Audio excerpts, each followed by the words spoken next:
هنشوف دلوقتي ايه الفرق بين التلاجة الديجيتال والتلاجة العادية اللي هي مش ديجيتال.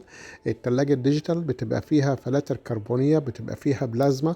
زي ما قلت لحضراتكم قبل كده انه اي تلاجة فيها العلامة ديت كده بتبقى فيها علامة البلازما. بتبقى ديجيتال، بتبقى فيها اقل استهلاك كهرباء. في منها الانفرتر وفي منها العادي، يعني دي كده مكتوب عليها انفرتر ايه، دي انفرتر. تمام.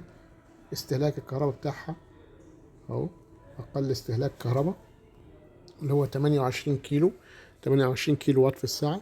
دي بتوفر 37 كيلو وات. يعني الفرق بين الديجيتال وبين اللي هي العادية ان العادية بتوفر حوالي تقريبا 7% او 8% من استهلاك الكهرباء بتاعها. لو هي مش انفرتر او مش شاشة ديجيتال هتبقى 48 كيلو وات، يعني تقريبا حوالي